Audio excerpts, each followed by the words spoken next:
പ്രിയപ്പെട്ട ഭ്രാന്തന്മാരെ, ഭ്രാന്തികളെ, എല്ലാവർക്കും എന്റെ നമസ്കാരം. ആരും മുഷിയരുത്. ഒരു മനഃശാസ്ത്രജ്ഞന്റെ കണ്ണിൽ മറ്റേതൊരാളും ഒരു മനോരോഗിയാണ്. Every other man is mad. I can prove it if each and every one of you are ready to come to me and answer my 6 or 7 questions. വലിയ ചില പദവികളിൽ ഇരിക്കുന്നവനെ ഒറ്റ നോട്ടത്തിൽ ഒരു ഭ്രാന്തനായി നമുക്ക് തോന്നുകയില്ല. പക്ഷെ അയാൾക്കുമുണ്ടാകും ഭ്രാന്ത്, അധികാരത്തിന്റെ ഭ്രാന്ത്. തന്റെ കീഴിലുള്ളവരെ ചവിട്ടിത്തേച്ച് കാൽ കീഴിൽ നിർത്താനുള്ള ഭ്രാന്ത്. ജോർജ് ബുഷിന് ഭ്രാന്തില്ലേ? അമേരിക്ക ഒന്നാം ലോക രാഷ്ട്രമാണെന്നുള്ള അഹങ്കാരം അയാളുടെ സമനില തെറ്റിച്ചില്ലേ? ഇറാഖിലെ ആയിരക്കണക്കിന് നിരപരാധികളായ സാധാരണ ജനങ്ങളെ വെടിവെച്ചും ബോംബിട്ടും അയാൾ കൊന്നില്ലേ?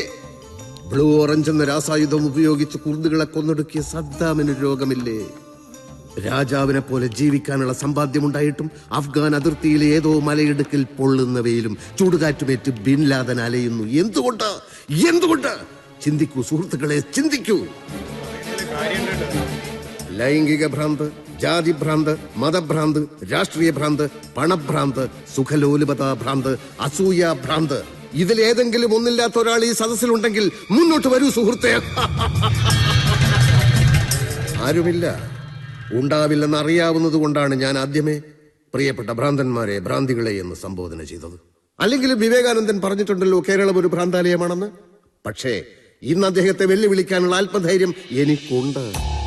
ഫ്രോയിഡിന്റെയും യൂങ്ങിന്റെയും മറ്റനേകം ലോകോത്തര മനോരോഗ വിദഗ്ധരുടെയും മനസ്സുകളിലൂടെ എത്രയോ ഉറങ്ങാത്ത രാത്രികൾ ചെലവഴിച്ച് ഞാൻ സഞ്ചരിച്ചു. ഇപ്പോഴെനിക്ക് പറയാൻ കഴിയും, സമചിത്തതയുള്ള ഒരു സമൂഹമായി കേരളത്തെ ഞാൻ മാറ്റും.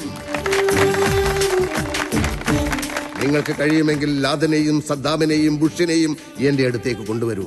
ഞാൻ മാറ്റാം അവരുടെ അസുഖം. കൊണ്ടുവരൂ.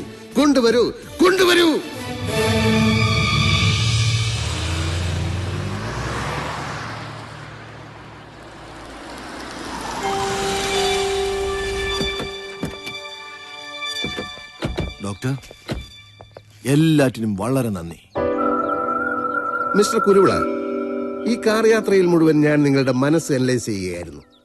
എന്നെ പോലെ പ്രശസ്തരായ ആളുകളെ വിളിച്ചു വരുത്തി സ്വീകരണം കൊടുക്കുക, അവരെ വാനോളം ഇങ്ങനെ പുകഴ്ത്തി സംസാരിക്കുക, അതിലൂടെ നിങ്ങളും പ്രശസ്തനാവുമെന്ന് നിങ്ങൾ വിചാരിക്കുന്നു. പോപ്പുലാരിറ്റി കോംപ്ലക്സ് എന്ന് പറയുന്ന അസുഖമാണത്. എന്ന് വെച്ചാൽ നിങ്ങളും ഒരു മനോരോഗിയാണ്.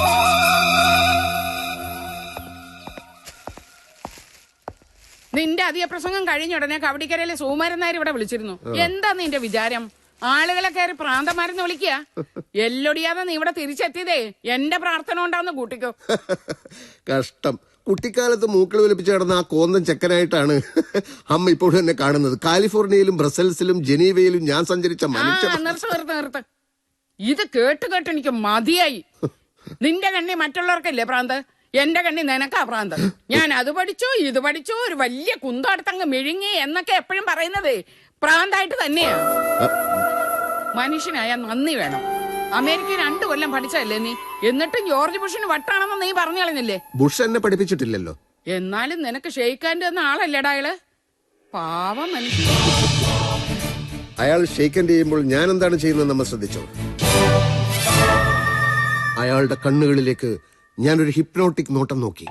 ഒരു നിമിഷം കൊണ്ട് നഗ്നമായ അയാളുടെ മനസ്സ് ഞാൻ കണ്ടു എന്നുള്ളത് അയാൾക്ക് മനസ്സിലായി. പെട്ടെന്ന് മുഖം തിരിച്ചു കളഞ്ഞു. നിന്നെ പേടിച്ച് ആയിരിക്കണം. അയാളുടെ മനസ്സിനുള്ളിലെ ഗൂഢനീക്കങ്ങൾ ഞാൻ കണ്ടുപിടിച്ചാലോ? ഇതൊക്കെ എന്നോട് പറഞ്ഞതിരിക്കട്ടെ, പുറത്തിറങ്ങി വല്ലവരോടും പറഞ്ഞാലുണ്ടല്ലോ കേരളത്തിലെ ജനങ്ങളാ മനഃശാസ്ത്രജ്ഞനെ പിടിച്ചോണ്ട് പോയി ഊളംപാറയിൽ അഡ്മിറ്റ് ചെയ്യും. അമ്മയുടെ മകന് അമ്മയേക്കാൾ 10 മടങ്ങ് ബുദ്ധി ഉണ്ടായതിൽ അമ്മ അസ്വസ്ഥയാണെന്ന് എനിക്കറിയാം. നിന്നെ ഞാൻ അതുകൊണ്ടല്ല, എന്തോ എനിക്ക് ചമ്മല. പിന്നീട് നാണാവുന്നില്ല ഇങ്ങനൊക്കെ പറയാം. ഇഷ്ടമല്ലെന്ന് ആരെങ്കിലും പറഞ്ഞോ? എങ്കിൽ ഞാൻ വൈകുന്നേരം വിളിക്കുമ്പോ തരാം. ഇല്ലെന്നേ, ഉറപ്പായിട്ട് തരാം. ഇപ്പൊ തന്നെ വേണമെന്ന് ഇതിനെ വാശി പിടിക്കുന്നേ. ഓക്കെ, ഒരെണ്ണം, ഒരേ ഒരെണ്ണം. പിന്നെ ചോദിക്കരുത്.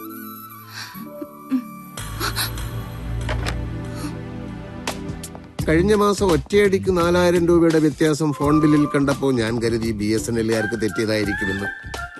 നിങ്ങളുടെ കല്യാണം ഒരു ധാരണ മാത്രമേ ആയിട്ടുള്ളൂ. ഇനി മോതിരം മാറൽ, കല്യാണ തീയതി നിശ്ചയിക്കൽ, പിന്നെ കല്യാണം, എല്ലാം കൂടി എത്ര മാസം എടുക്കുമെന്നൊരു നിശ്ചയവുമില്ല. അത്രയും കാലം ഫോണിൽ കിസ് ചെയ്താൽ എന്റെ കാശ് എത്ര പോകുമെന്ന് ആർക്കറിയാം? നിൽക്കണേ ഇവിടെ.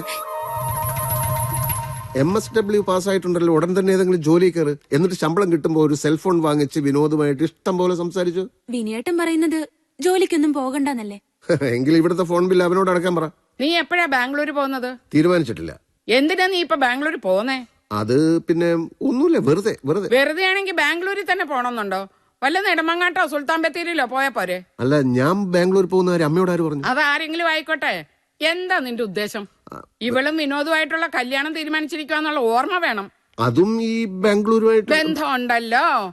വിനോദിന്റെ പെങ്ങളെ അനുപമ ബാംഗ്ലൂരിലല്ലേ പഠിക്കുന്നേ? ഇവളെ പെണ്ണ് കാണാൻ വിനോദിന്റെ കൂടെ അവൾ ഇവിടെ വന്നപ്പോ ഞാൻ ശ്രദ്ധിച്ചതാ. അവളോടുള്ള നിന്റെ ഒരു കുഴച്ചിലും മറിച്ചിലും.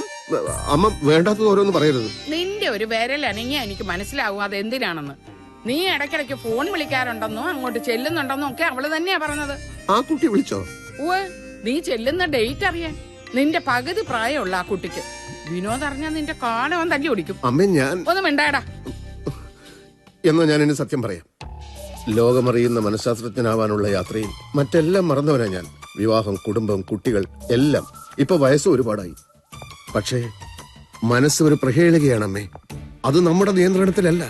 കടിഞ്ഞാണില്ലാത്തൊരു കുതിരയാണത്. പക്ഷെ അമ്മ ഒന്നുകൊണ്ട് പേടിക്കണ്ട. വയസ്സിന്റെ ഈ കോംപ്ലക്സ് കാരണം ഞാൻ ആ കുട്ടിയോട് ഒന്നും വെളിപ്പെടുത്തിയിട്ടില്ല. ബട്ട്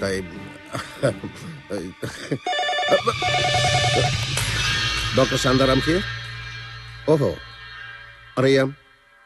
പേഷ്യൻസ് വെയിറ്റ് ചെയ്യട്ടെ. മിസ്റ്റർ അലി പറയുന്നത് കേൾക്കൂ. ആദ്യം എന്റെ സമനിലയൊന്ന് വീണ്ടും കിട്ടട്ടെ, എന്നിട്ട് പോരെ മറ്റുള്ളവരെ ചികിത്സിക്കുന്നത്. ഡോക്ടറെ കാത്തിരിക്കുന്നവരുടെ ശ്രദ്ധയ്ക്ക്, മനഃശാസ്ത്രജ്ഞന്റെ മാനസിക നില തകരാറിലാണ്. എപ്പോ വരുമെന്നറിയില്ല. ഇരുന്ന് മുഷിഞ്ഞവർക്ക് പോകാം, അല്ലാത്തവർക്ക് ഇരിപ്പ് തുടരാം. എപ്പോ വരുമെന്ന് അറിയില്ല എന്ന് വെച്ചാൽ എനിക്ക് ഉത്തരം പറയാൻ കഴിയാത്ത ചോദ്യമാണത്. ഇരുന്ന് മുഷിഞ്ഞവർക്ക് പോകാന്ന് ഞാൻ പറഞ്ഞിട്ടുള്ളൂ.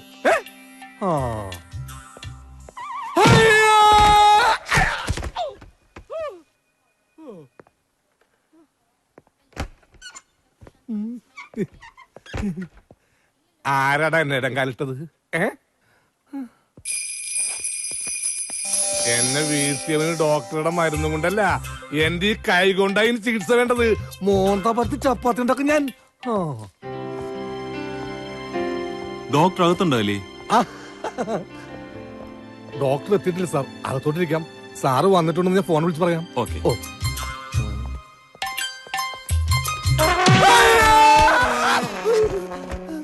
എന്തു പറ്റി? തറയൊന്ന് സ്ലിപ്പായതാ സാറേ. 2 തറയോട് മാറ്റാനുണ്ട്. ഞാനിപ്പോ തന്നെ ഡോക്ടറെ വിളിക്കാം.